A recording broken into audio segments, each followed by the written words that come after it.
Hi, I'm Dave Elfring, and I'm joined by Alyssa Hins, and we're here today to talk about 2022. It's December 31st, so it's New Year's Eve, and we've just gone through 2 years of COVID and elections and fires and all kinds of catastrophic risks. So, what better than to talk about the risk outlook going into 2022? Do we expect the unexpected? So, Your risk. tone does not imply optimism. I think guarded optimism, and so I'm guardedly optimistic. But my thought is that we need to do a better job of supporting our companies and advising our companies on risk management.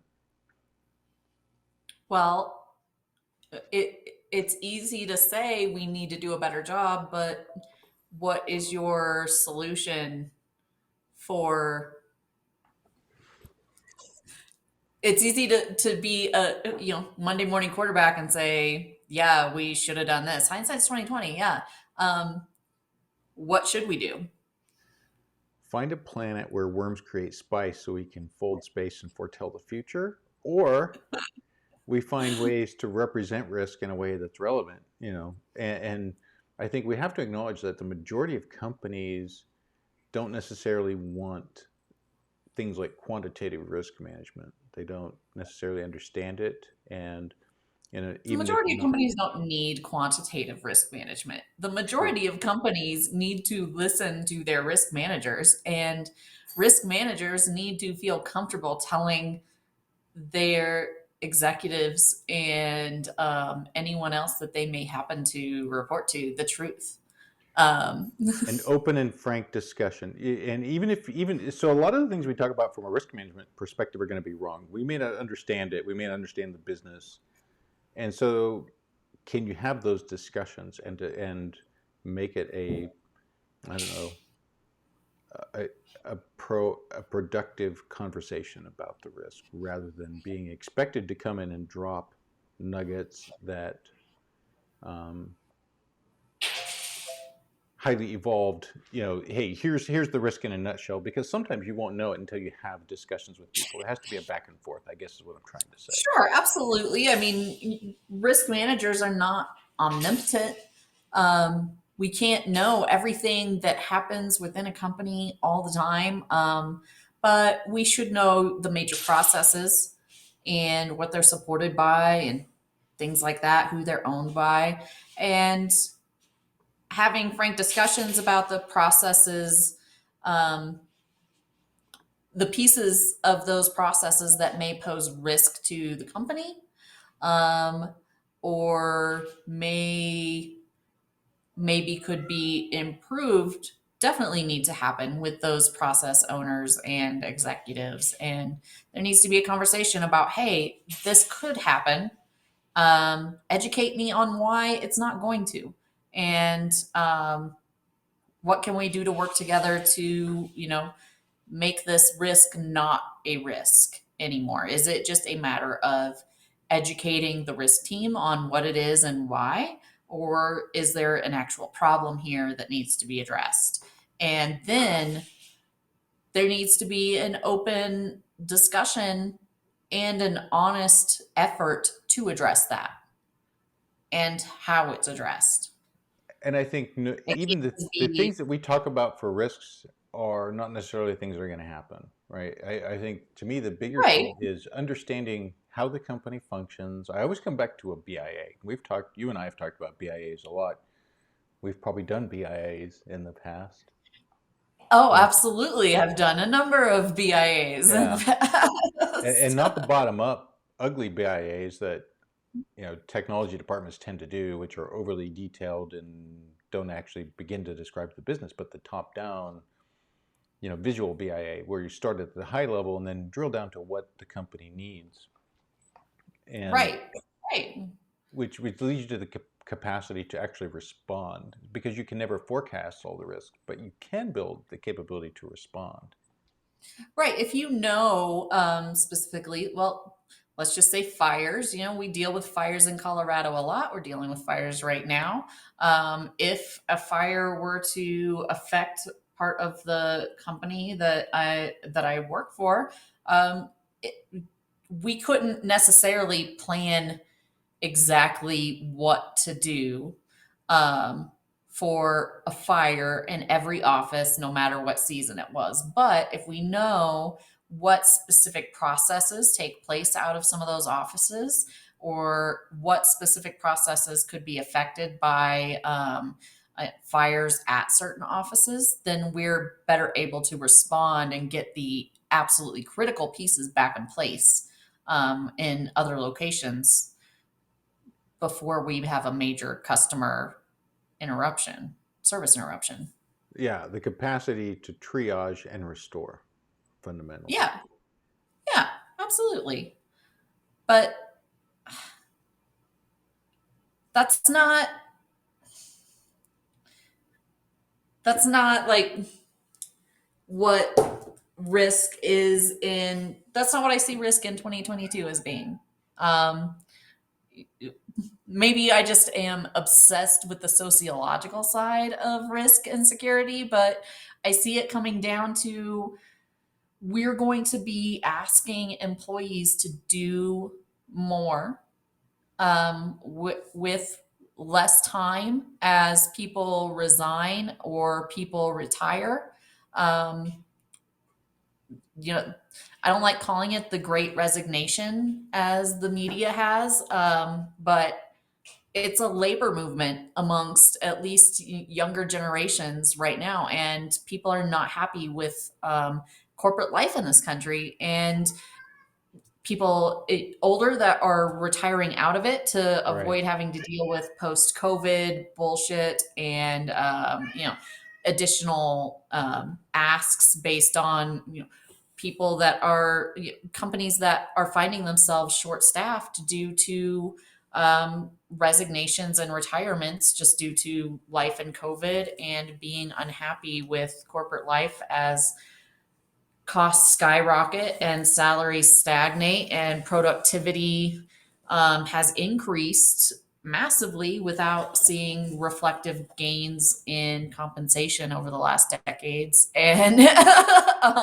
people are sick of it. Right. So what do you So what do you want to do? the unpredictable risks. Who could have foreseen that 2 years ago from this day, December 31st, 2019, that by this time we would have gone through the pandemic, through waiting for, the inoculations. Uh-oh. All right.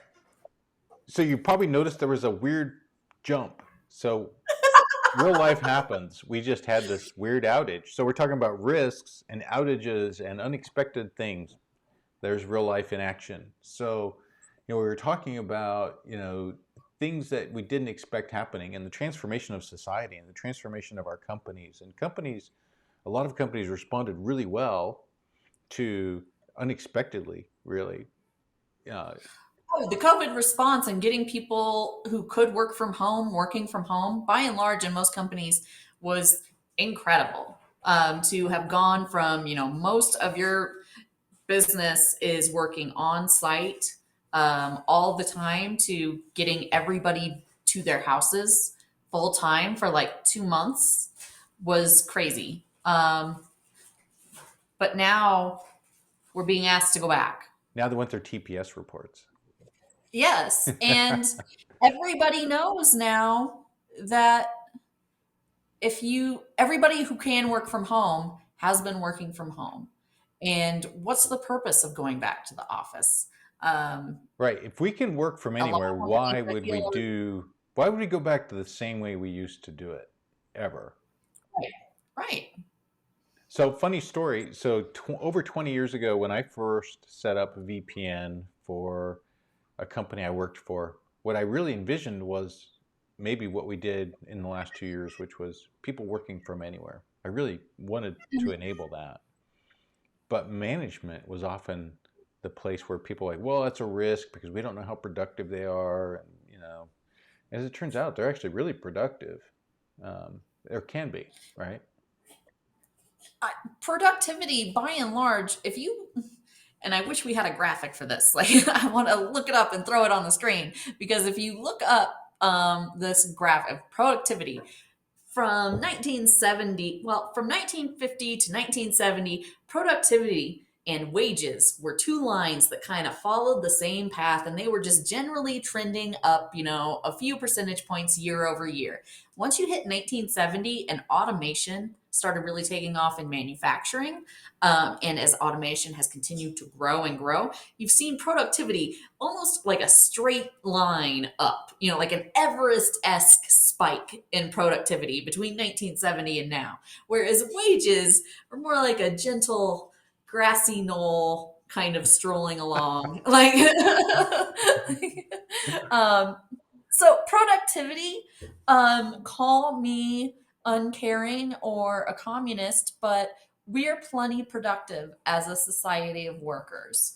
And to be honest, if you are that concerned about the productivity of your workers, there is a suite of spyware that can be used to Yeah. What monitor could go their. wrong? Let's put bugs on everybody's computers, um, aside from Siri or Alexa.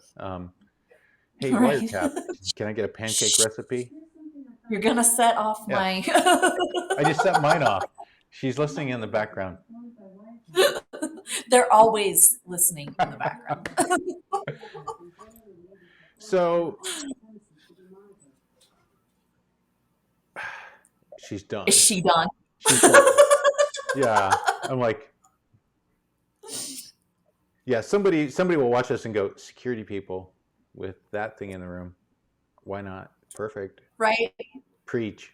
No, my house came with them pre-installed in almost every room. So weird risk. So here's the nutshell, right? 2 years ago, we had no idea what we were going to go through. Went through what we went through, and we found out that things that we might have considered outliers aren't really outliers if they happen all the time. It's no longer an outlier; it's the norm. And we don't know what to expect. There's worker movements. People are quitting large scale. They're retiring large scale. There's global supply chain disruption. There's climate disruption, and like you mentioned, fires. There's fires, mudslides, droughts. There's all these things, and it really comes back to your ability to not predict the future in as much as you're able to Respond to it. help your company figure out how to triage and respond. That's the core thing. We can't predict all these things that could happen. What do we do? What do people in the position of I am trying to help my company respond? I am elevating real risks and real scenarios up to my executives, but they don't listen. What's the answer to that? The short answer is, what I call fight the good fight. Follow the money. Know how the money flows in the company. How does your company make money? What are the top 3 things, 5 things? And this is that top-down BIA. Understanding all of the flow so that you can actually know and argue, not from the standpoint of CVSS scores. Well, this is a CVSS score of 10, and therefore we must patch it. And the business goes, why? Doesn't mean anything to me, right? Westworld moment. Looks like nothing to me. Which it probably shouldn't. And so, but if you take that CVSS score and turn it into, you're going to have an outage, right? This vulnerability is public. Internet is exposed to the internet. The certainty is extremely high. We already have indicators of compromise. You're going to lose $38 million. And here's the impact. It's never happened before. Why is it going to happen this time? Right. Well, that comes down to how do you get the business to buy into what you tell them, right? So, and this has nothing to do with your certifications. Having a CISSP isn't going to help you. That's for damn sure. It may teach you to obfuscate the issue. Right. I can tell you in 38 ways you won't understand why this is relevant to you. It makes perfect sense to me. And then we're back to the Tower of Babel thing of everybody speaking different languages. And so the best chance, in my opinion, that you have is learning the language of business and not depending on your technical acumen to sell people on things that they don't understand. So it comes back to the BIA, understanding the business flow, the core processes, and giving a real risk picture. Um, But what if still they look at that risk? And I'm not saying this as um, just to be difficult. It's situations that we've both faced right, previously where they look at that risk picture. It's a Van Gogh of fucking risk, and they say it doesn't look like anything to me. Why are right. you showing this blank canvas? Plausible deniability, which begs the question of how do you escalate that, right? Does the board of directors care? And if you come to a situation where your executives want plausible deniability, and so they're if their biggest statement about risk is, well, that kind of thing can't go on around here because we can't tolerate that kind of risk, what kind of risk? What risk are you talking about? If all you can get is posturing from your executives, that's a problem. And if you don't have any connection to the board of directors, if you're a public company or a private company that has a board, which most do, at that point, you're in a dysfunctional situation. And it sounds to me you got to look for the little handle that says eject. Yeah. Fortunately, right now, I would say that's easier to do than previously with aforementioned workers' movements taking place and the massive resignations taking place across different companies. Um, but ultimately, those are still companies that are going to exist and have workers and employees. And thank you, Neo. Um,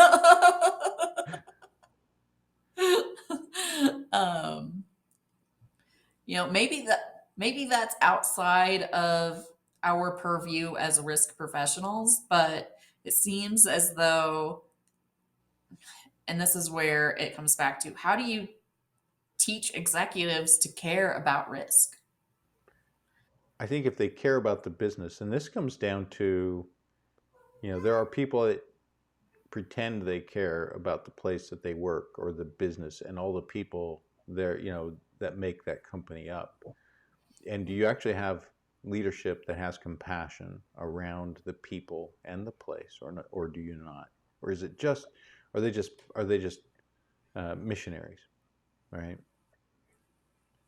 Are they just people who took the job because it was the next golden parachute? I don't Well, know how isn't you. that most people? I think there are, even in companies where there's a lot of dysfunction, which describes probably over half of the companies from a risk management standpoint or a leadership standpoint or the company function standpoint. It's a lot of companies. And so, I'd say our society in general values dysfunctional companies. Um, you know, you look at places like Amazon or SpaceX or Tesla, they're largely dysfunctional. You have warehouse workers being in bottles. That's not a functional company. right, That's not from a that's human perspective. Yeah, from a human perspective. But on the other hand, I think there are places. I think the best way that we can fight this fight, number one, understand, have a logical, real world, pragmatic view of risk. Right? What are we trying to do? And it's not to get people to patch. Patching is part of the overall risk thing. Or it's not just about phishing people. It's about the outcome of what does phishing represent in terms of how do you can't protect all people at all times, but you build a better employee, you've mitigated a lot of potential risk and you've made them smarter and better, and you'll protect them as people, right, when they're home on their Gmail or whatever it is. right. But looking for places with a conscience, I think we need to look for places with a conscience.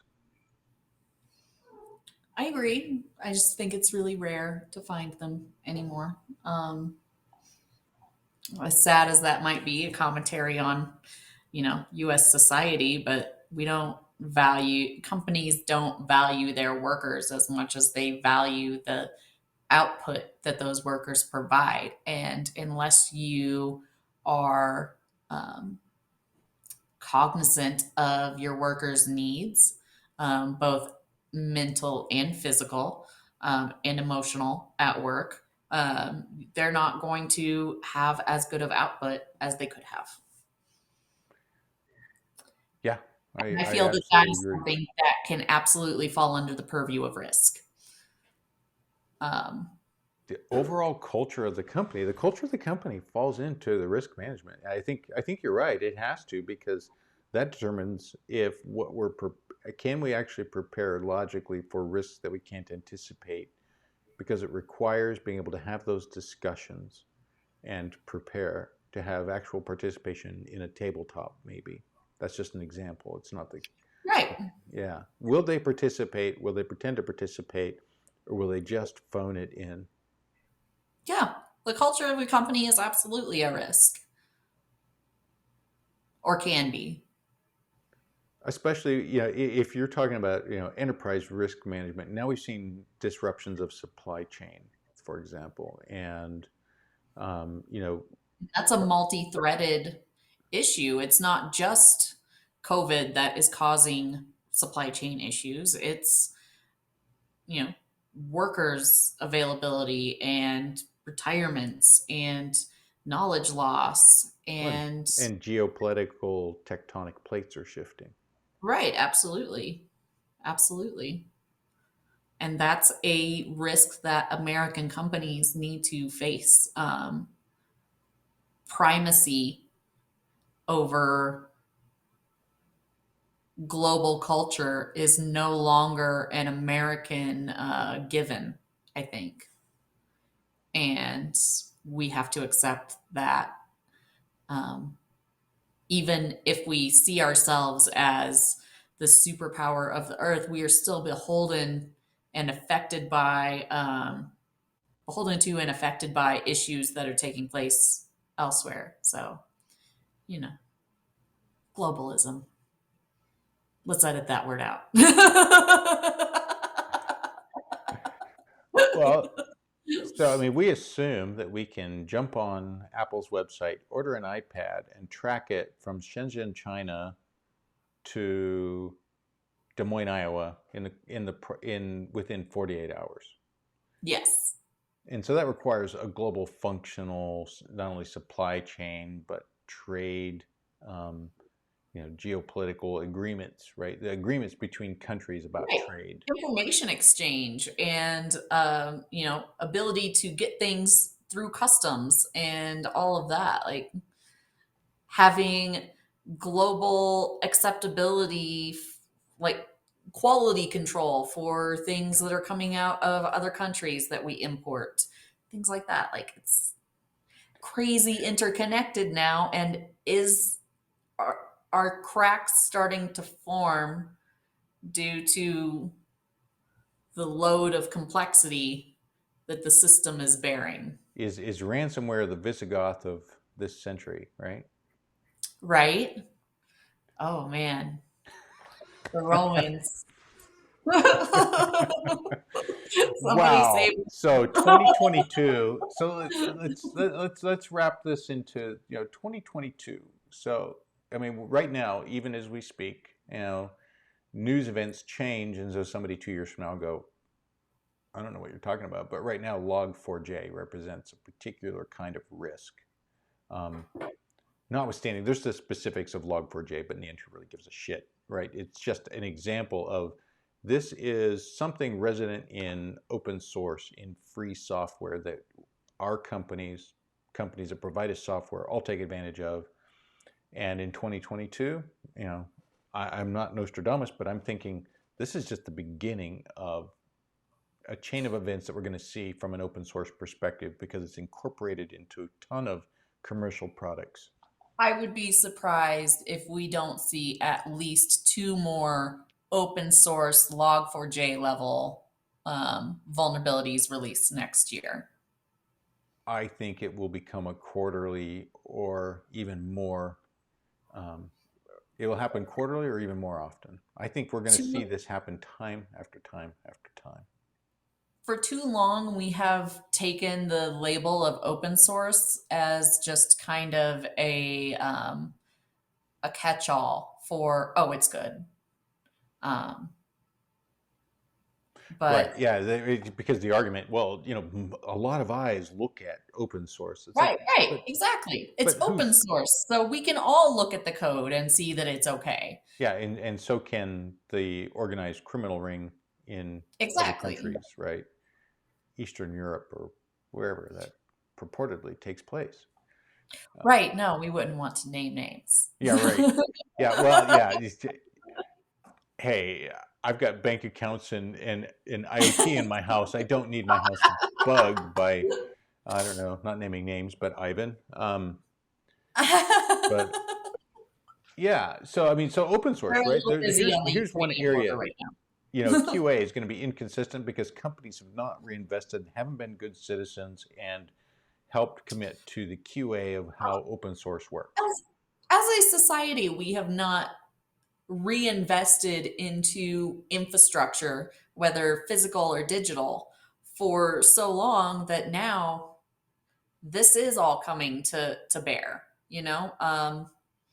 And we may find that we have across our companies some concrete structural supports that have serious cracks in them, that cannot be easily repaired.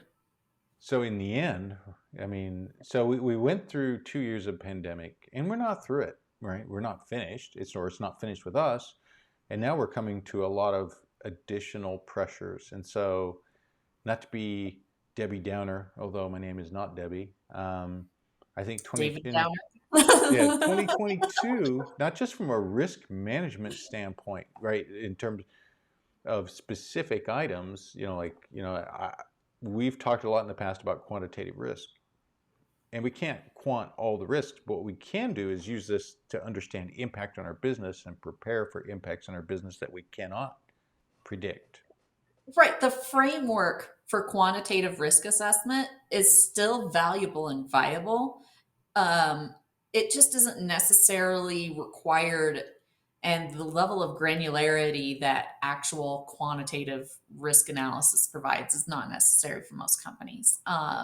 Right. Most companies are still at that, whether they know it or not, are still at that level where they're learning how to listen to their risk team, and their risk team is learning how to talk to them. And the risk team is learning about how to talk about risk, period. Right. Because Yes. in the past, we haven't always known how to talk about risk. I've failed at this myself, talking to a CEO who asked me what amounted to a quantitative risk question. Tell me how much I've lost because I'm not already doing this. I'm like, I don't know, because I didn't understand the business. He's asking me, what is the impact on my business of this thing? And I couldn't tell him. And he said, well, go away and come back when you can.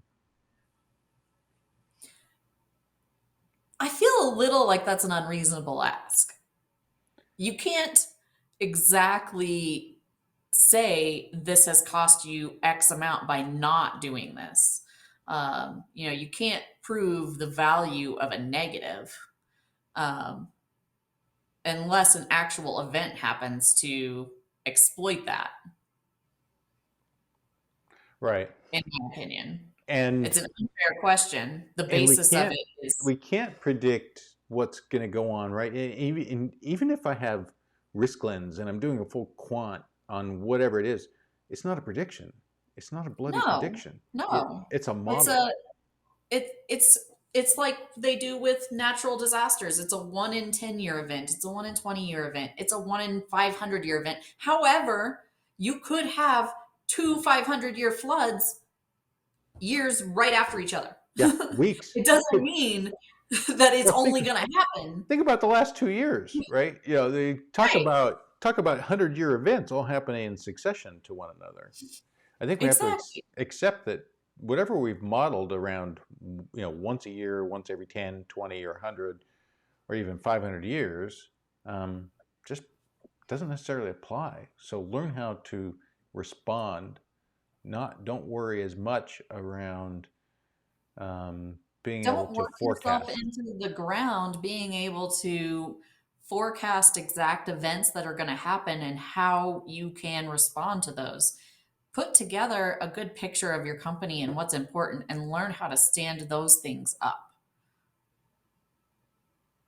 And so it still, in general, comes back to BIA or GTFO. Yes. But wait, what about the firewalls?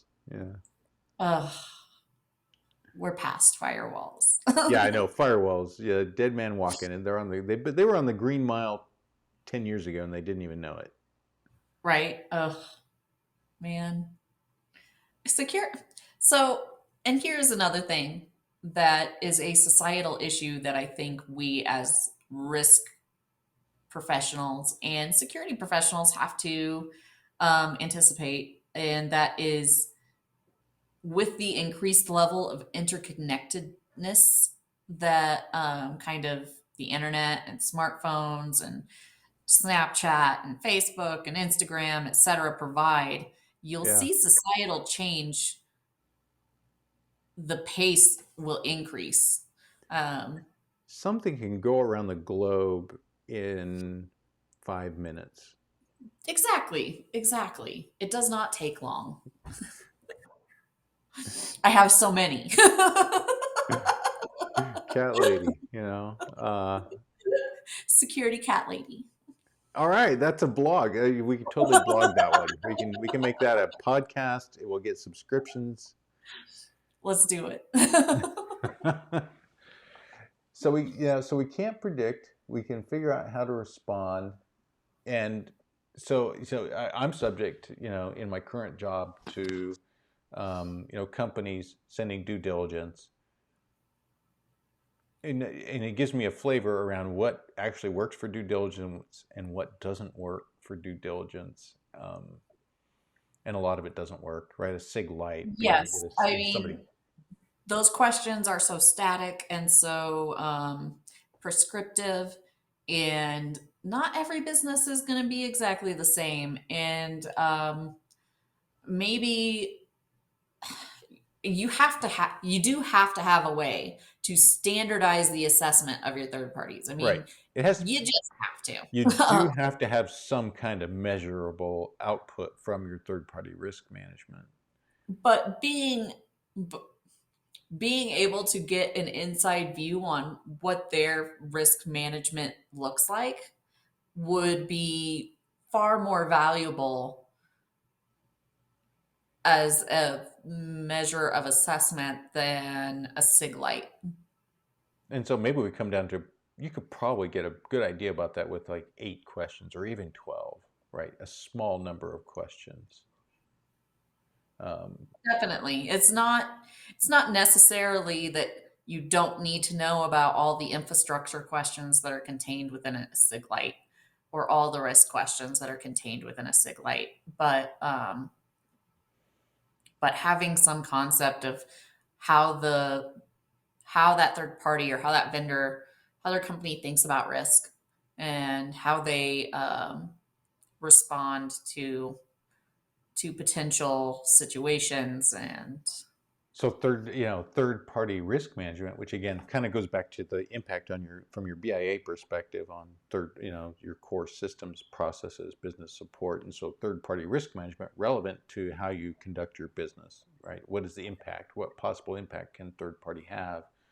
Although that can take unpredictable forms, like Log4j, because it's incorporated into systems you didn't expect, and the systems are I know it's interconnected. old, but I like to use the Target example because nobody at Target expected that their HVAC system Right. would compromise um, customer personal information. Like, Yeah. but that is one of those examples of our increased interconnectivity has made this a more complex issue, and so we need Well, to have yeah, some ideas. cloud first, cloud now, right? We're going to Right. outsource core functions. Do we understand how well each of those places we outsource to run their business? Right. So many executives seem to fail to accept or want to come to terms with the fact that putting something on the cloud just means you're putting it on someone else's computer as opposed to your own. And so you want to know how that person manages their computer. Right, and not just their computer. How do they manage their business? What is their business? How Right. well do they manage it? So Right. if we have a cloud first cloud now, and I'm not anti-cloud, however, No, me either. we may say, well, we're going to secure our systems because we're going to have zero trust. The 21st century Maginot Line. So we got zero trust. Big deal, because you outsourced all these core functions. Your HR stuff is off in acme.com or Right. Right. someplace. All of your PII data is there, and maybe you have employees from Europe or China or India, and each of them has their own regulatory space. Meanwhile, you've taken all that PII data and illegally uploaded it into some provider, but we're perfectly secure. We've got zero trust. Except that that provider has access to everything that Right. you just put up there. Yeah, yeah. And anybody that works I've for that got provider. I've got a moat around my house, and yet I've got a secret passage that I let these trolls come in and cook dinner for me. Right, exactly. But you have to trust that those trolls are never going to bring their troll friends and Club you to death. invade your castle and kill you and drown you in your moat and take Yeah. over. Yeah, that went a little weird real quick, but I'm just saying, so we put up these barriers, these Maginot Line, and we say, that nobody's going to ever invade around that. And meanwhile, we take all of the intellectual property, capital, personal information, and And move it across the Maginot Line. we throw it around like it's party confetti. Right. And so we No, create our own absolutely. risk scenarios because we haven't asked those questions. Or you have strong personalities involved in the company who just don't want to hear about process or risk, and they're just, they just go do it because they have the cult of personality, which is a reality in a corporation. It is very much a reality. I've I mean, dealt with it at every job I've had. yeah, geez, how do I start one of those cults? I'm all about that. I don't think we're charismatic enough to be cult leaders. Yeah. And I keep trying to think of a joke about, about cults, but as they say, the punchline's too long. Shit.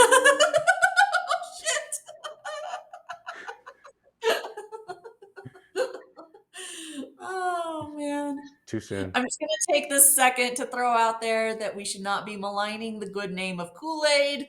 They used Flavor Aid at Jonestown. Hey man, I wasn't gonna go there. I'm just saying. I just said punch. Punch. It's too often that people throw out drinking the Kool-Aid when it should be drinking the Flavor Aid. Doesn't have the same ring to it. I know. Marketing will never go for it. Kool-Aid was invented in Nebraska? I Uh-oh. missed that. You broke up. Oh, we're getting some. Are you there? Yeah, we're getting some latency on the internet side. Hold on a second. I'm going to pause this. And real world events again. Little time gap. You may not detect it. Bit like space travelers and cryogenic suspension. So we've had a kind of a bit of a rambling discourse about risk and risk items and 2022. Frankly, I think we've both gone short on that stock a little bit. I think we're facing a bit of an uphill fight. And so I don't know, what are you thinking for 2022? More comfortable, less comfortable? For 2022, I think it's going to be less comfortable for risk professionals. I think it's going to be less comfortable for corporations. I think it's going to be less comfortable for a lot of people that are not ready to evolve with the times. As Bob Dylan would say, if you can't lend your hand, then get out of their way. On the other hand, I think there's opportunities hidden, right? For the people who are going to falter, if you're prepared, if your risk management is agile, not agile the thing, but agile the descriptor, the The adjective. concept, Yeah, the concept of agility, because you have your risk ducks in some kind of row. They're never going to be perfectly lined up.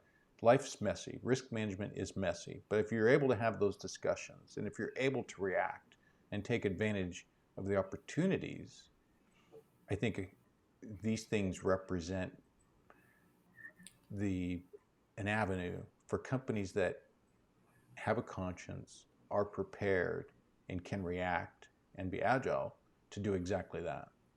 I would also just say if you find yourself trying to take advantage of the opportunities and you're continually running up against a brick wall, consider the idea that it's not yourself, and that maybe you would be best suited using your risk management talents elsewhere.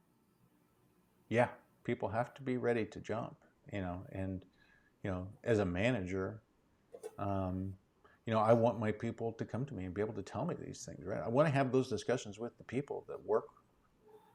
I Right. want to No, I say, want to have honest discussions with people about what they feel the risks facing the company are and why they feel that way. Or conversely, what I think a risk to the company may be and why they feel it's not. I want to be able to have those open and honest exchanges and discussions. And that is the first step to being able to implement a real and productive risk management program. absolutely, I agree. So 2022, learn how to talk to people.